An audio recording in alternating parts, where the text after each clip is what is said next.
You're listening to an Airwave Media Podcast. What does Sputnik have to do with student loans? How did a set of trembling hands end the Soviet Union? How did inflation kill moon bases? And how did a former president decide to run for a second non-consecutive term? These are among the topics we deal with on the My History Can Beat Up Your Politics podcast. We tell stories of history that relate to today's news events. Give a listen. My History Can Beat Up Your Politics, wherever you get podcasts.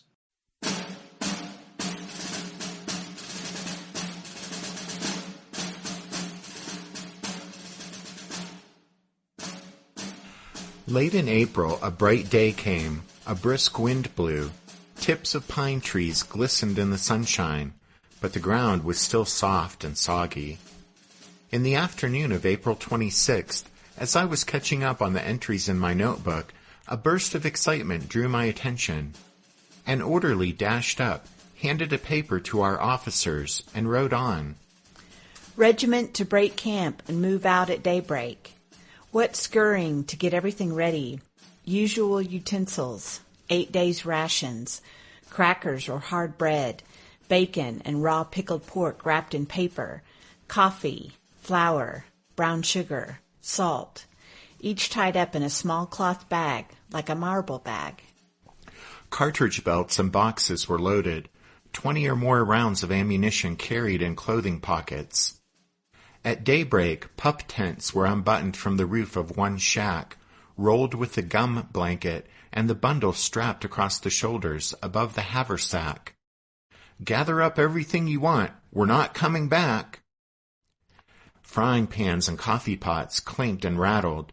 Knapsacks were stuffed with extra clothing, including sometimes an overcoat. Some of the boys looked like moving vans on legs. They took the gall-darndest loads. It was about 5:30. The world was taking on the peaceful dawn look. My corps went out first. A few pieces of artillery lumbered past. Then my regiment started out on the Warrenton Road, in the general direction of the Rappahannock, upstream. I was puzzled. Lee and Fredericksburg were to the south. I paid little attention, though, for I was glad to get away from the monotony of camp life, and I felt safe with such a display of force. Chilling mists began to creep over the valley during the afternoon.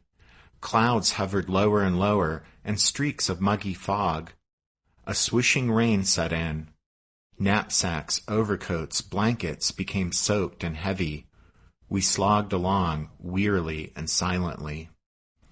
Here it goes! Pearlie King threw away his overcoat, and lively cheers broke out. Here goes mine! Jake twirled his soggy coat above his head, and with a fling he threw it to the edge of the road. Many threw knapsacks, skillets, cups, coats into the bordering woods. Nathaniel Green threw away the 20 rounds of ammunition he carried in his pockets.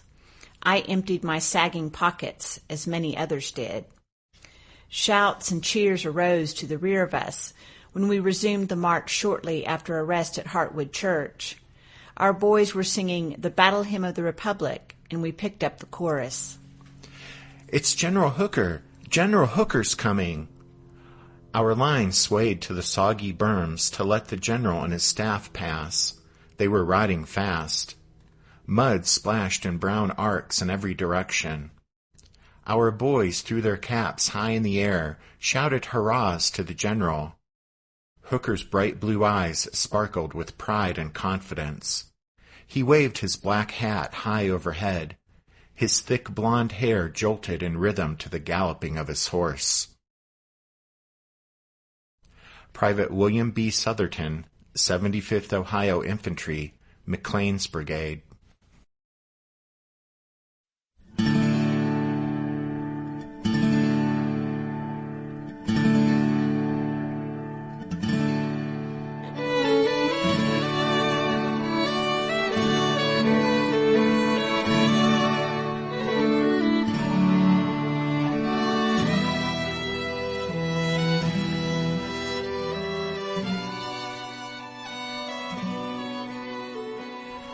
Hey everyone, thanks for tuning in to episode number 259 of our Civil War podcast.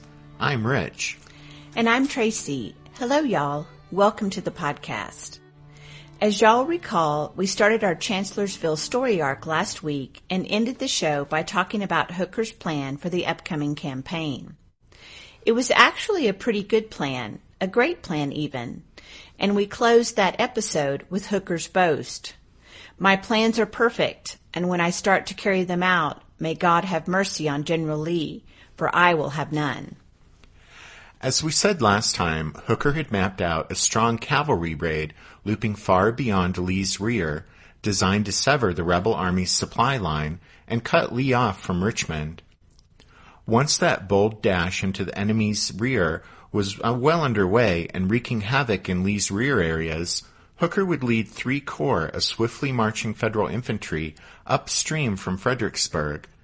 They would cross the Rappahannock and Rapidan rivers, and that fast-moving force would then sweep down through the wilderness and fall upon Lee's left flank and rear, while the rest of the Army of the Potomac's infantry, led by John Sedgwick, crossed the Rappahannock at or just below Fredericksburg. A supremely confident Hooker expected that Robert E. Lee, caught between such powerful forces, would have just 2 choices open to him. The rebel commander could either stand fast and fight a losing battle at Fredericksburg, or Lee could try to slip out of the trap and withdraw southward toward Richmond. But if he did that, he would find his line of retreat blocked by the Federal cavalry. Hooker set his plan in motion on April 13th, when George Stoneman led the thousands of Union cavalry up the Rappahannock. Hooker had given Stoneman detailed instructions, telling him, "Let your watchword be fight, and let all your orders be fight, fight, fight. It devolves upon you, General, to take the initiative in the forward movement of this grand army, and on you and your noble command must depend in a great measure the extent and brilliancy of our success." Stoneman's horsemen made good time that first day, despite the cantankerous pack mules which were supposed to replace the Federal cavalry's cumbersome wagon trains. You see, in preparing for the movement, someone had hit upon the idea of using mules to carry the column's supplies and equipment, and in that way the fast-moving cavalry wouldn't be slowed down by or have to worry about protecting the slow-moving and vulnerable wagons. Well, it might have sounded like a good idea, but... Yeah, but... In the 16th Pennsylvania Cavalry, a trooper detailed to help keep the mules moving said later the whole effort was, quote, "a living curiosity." The uncooperative mules, that Yankee wrote, quote, "did very much as they please. When a mule wanted to rid himself of his load, he would resort to many devices. He would rub against the trees, fences, or against another mule, and when all these failed, he would lie down and roll. This last resort generally did the business. Oats, corn, hard bread, pots, kettles, pans, etc. would be strewn along the road. Frequently these animals would take to kicking. A mule can kick the highest of any animal of his size, by all odds. I do not remember how many times we were compelled to repack these pesky varmints' loads, but patience deserted pretty early in the march." Soon after that, luck deserted too, because just as Ambrose Burnside's move upstream had got bogged down in the mud in January, the Federal cavalry here in April now got caught in the rain.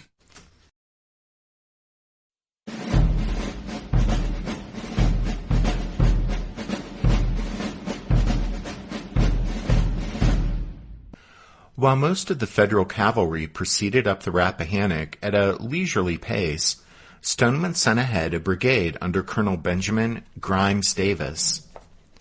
Davis's men were to cross the river at Sulphur Springs, more than 30 miles northwest of Fredericksburg, and then double back down the Rappahannock to drive off the Confederate pickets at Freeman's and Beverly Fords, so the rest of Stoneman's force could cross undisturbed.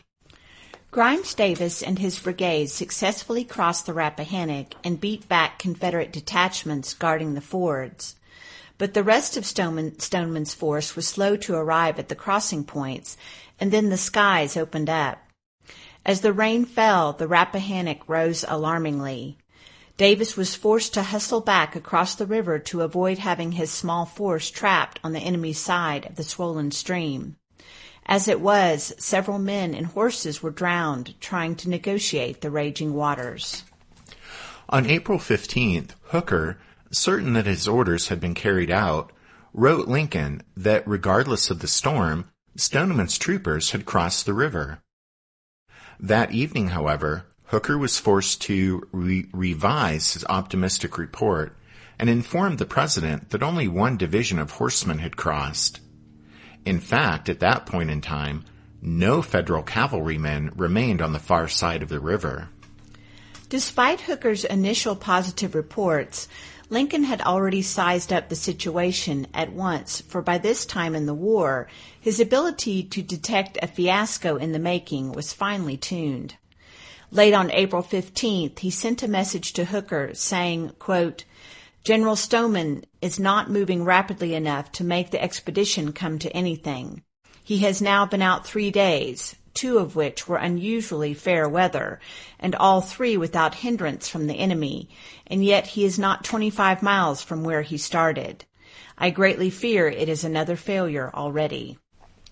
Well, it was. The rain continued to fall, and the river remained impassable for the better part of 2 weeks. Captain William Candler of Hooker's staff wrote on April 24th that, quote, "The longer it rains, the harder it seems to come down. Everyone is moving around in an aimless, nervous way, looking at the clouds and then at the ground, and in knots trying to convince themselves that it is going to clear off and they will be able to move day after tomorrow."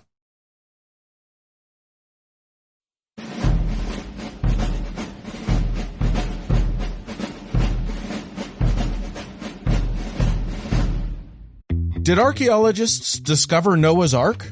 Is the rapture coming as soon as the Euphrates River dries up? Does the Bible condemn abortion? Don't you wish you had a trustworthy academic resource to help make sense of all of this? Well, I'm Dan Beecher, and he's award-winning Bible scholar and TikTok sensation Dr. Dan McClellan, and we want to invite you to the Data Over Dogma podcast, where our mission is to increase public access to the academic study of the Bible and religion, and also to combat the spread of misinformation about the same. But, in a fun way. Every week we tackle fascinating topics, we go back to source materials in their original languages, and we interview top scholars in the field. So whether you're a devout believer, or you're just interested in a clear-eyed, deeply informed look at one of the most influential books of all time, we think you're going to love the Data Over Dogma podcast, wherever you subscribe to awesome shows. What's something you learned in history class that you feel wasn't the whole truth? Better yet, what's something you didn't learn at all that was omitted completely? That's what I'd like to call redacted history. I believe that all history, no matter how good or bad, needs to be told. There are wars, massacres, battles, and entire historical events that are just not in our school's history books. Have you ever heard of Mary Bowser? I didn't think so. My name is Andre White, the host of the Redacted History Podcast, the place where history's forgotten events, heroes, and villains get their story told, one episode at a time. So come huddle around the campfire with me and get ready to hear the stories that you were robbed of. And get comfortable. We're going to be here a while. The Redacted History Podcast. Real history never dies. Stream the Redacted History Podcast on Apple Podcasts, Spotify, or wherever else you get your podcasts. In fact, the weather did clear the next day, April 25th. Brisk winds started to dry the muddy roads, and cloudless skies promised an end to the rainy spell. At this point, Hooker decided to modify his original plan. The Federal cavalry would go ahead with its mission to get behind the rebels and sever Lee's supply line and cut his communications with Richmond. But now, instead of waiting until Stoneman's horsemen had completed their mission, Hooker would start his infantry's daring flank march at the same time the cavalry set out. Hooker was still supremely confident. His only fear was that Lee would slip away before the Army of the Potomac could smash the rebels. Hooker wrote to Lincoln saying, "I am apprehensive that he will retire from before me the moment I should succeed in crossing the river, and thus escape being seriously crippled." If that happened, though, Hooker still hoped that the Federal cavalry, looping behind Lee's army, would, quote, "hold him and check his retreat until I can fall on his rear." According to Hooker's new plan, he would move up the Rappahannock with the 5th, 11th, and 12th Corps, bypassing banks and U.S. fords, which were guarded by the Confederates. The 3 Corps would instead cross at Kelly's Ford, 20 miles upstream from Fredericksburg. Then Oliver Howard's 11th Corps and Henry Slocum's 12th Corps would head south and cross the Rapidan at Germanna Ford. George Meade's 5th Corps would double back toward Fredericksburg, crossing the Rapidan at Ely's Ford and driving the Confederates back from Banks and U.S. fords. This would open the way for reinforcements, in the form of most of Darius Couch's 2nd Corps, to cross the Rappahannock, and would also considerably shorten Hooker's line of communications for the flanking force, since messages and supplies wouldn't have to go all the way up and around by way of Kelly's Ford, but could instead be sent directly over the river at Banks and U.S. fords. To distract the rebels from that threat to their left flank, Hooker planned a series of feints and deceptions. Sedgwick would lead his own 6th Corps and John Reynolds' 1st Corps across the Rappahannock below Fredericksburg to fake a major attack against the Confederate right.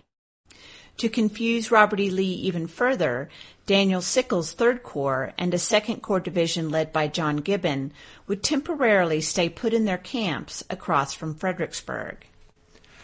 The Federal troops began their movement on the morning of April 27th. Years later, looking back on the moment, Hooker remembered, quote, "I felt at the beginning of the campaign that I had 80 chances in 100 of being successful."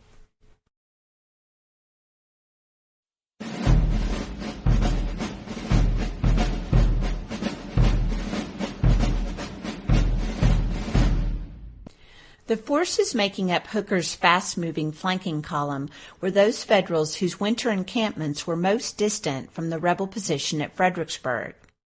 Simply because of their postings then, the troops of the 5th, 11th, and 12th Corps would make up the column that was to march far upriver to Kelly's Ford, cross the Rappahannock and then the Rapidan, then come in on the flank and rear of Lee's army.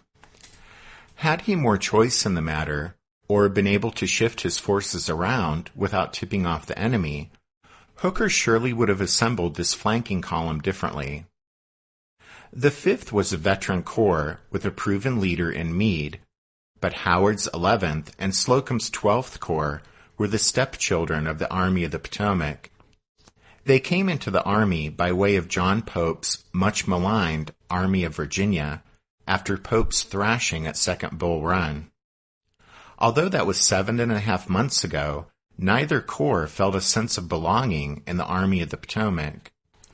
Slocum's 12th Corps was the second smallest in the Army of the Potomac, and during the winter's crisis had the highest percentage of deserters of any corps.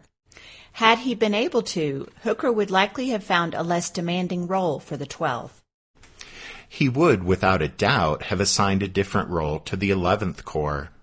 It was the smallest in the Army, with its 3 divisions averaging barely 4,300 men.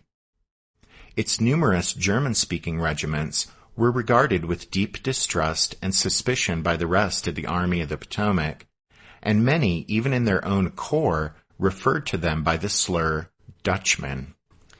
To speed the march, the artillery was cut back, with the 3 corps taking only 9 of their assigned 20 batteries. Ambulances were limited to 2 per division. The reserve of small arms ammunition would be packed on mules. The men would carry 8 days' rations. As Hooker viewed it, speed was all important.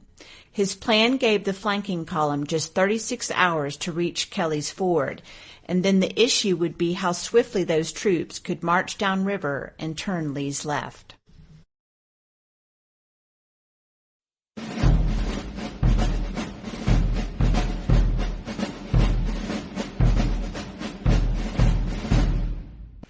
On April 27th, Private Justice Silliman of the 17th Connecticut 11th Corps wrote, "Monday morning was bright and pleasant, though rather too cool for comfort.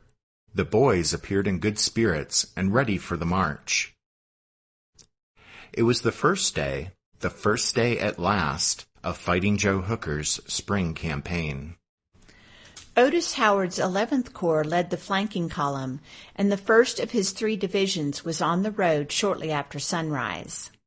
Slocum's 12th Corps followed Howard's men, and Meade's 5th Corps, with the day's shortest march, didn't start until mid-morning. The security measures imposed by Hooker, including posting guards at every house along the routes of march, were so successful that General Lee hadn't a clue that 3 Federal Corps were marching upriver. On the morning of Tuesday, April 28th, the men of the flanking column were roused well before dawn by their officers. At 4 a.m., the 11th Corps, again designated to take the lead, started off. In late morning it began to rain, not hard enough to turn the road to mud, but steadily enough to soak every man's load and make it that much heavier, and most men quickly began to divest themselves of overcoats, cooking implements, extra ammunition, and sundry other items. Nevertheless, at 6 p.m. that evening, Federals from the 154th New York in canvas pontoon boats splashed across the Rappahannock and surprised the handful of Confederate pickets at Kelly's Ford. By 10:30 that night, a pontoon bridge had been completed, and Union cavalry clattered across it to the far shore. General Hooker himself was on hand to observe the scene as the first 11th Corps soldiers then tramped across the span. So far, the first 36 hours of Hooker's campaign had gone precisely as Fighting Joe had planned it. Hooker felt confident that he had stolen a long march on Robert E. Lee. Up until now, Hooker had kept his plans a closely held secret, only letting his generals know as much as they needed to in order to carry out the march upriver to Kelly's Ford.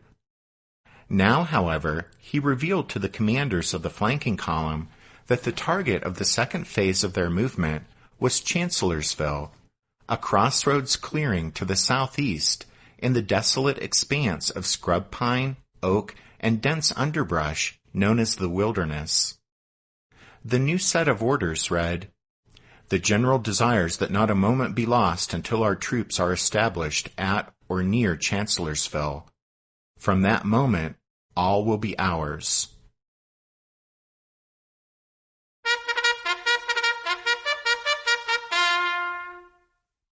That means it's time for this episode's book recommendation. And our recommendation this time is Chancellorsville, 1863, The Souls of the Brave, by Ernest B. Ferguson. Don't forget you can find all of our book recommendations at the podcast website, which is www.civilwarpodcast.org. Also at the website, you can start the process of joining the Strawfoot Brigade, like Mac, John M., Dan, Ben, Gene, and John G. have done recently. Earlier today, we released members episode number 78, Deadly Clash at Thompson Station. So we hope all the Strawfoot Brigade members enjoy listening to that show. As we remind you that the music you hear at the beginning and end of every show is from the song Midnight on the Water, and we use it with the kind permission of Spiritwood Music. We'll also remind you that with the holidays rapidly approaching, you can find some lovely Christmas music from Spiritwood Music that will make your holiday that much more merrier. Yep, and if you do purchase and download their music, that's also a nice thank you to them for allowing us to use their song on the podcast. Anyway, thanks for listening to this episode of The Civil War, 1861 to 1865, a history podcast. Rich and I do hope you'll join us again next time when we'll continue with the story of the Battle of Chancellorsville. But until then, take care. Thanks, everyone. Bye.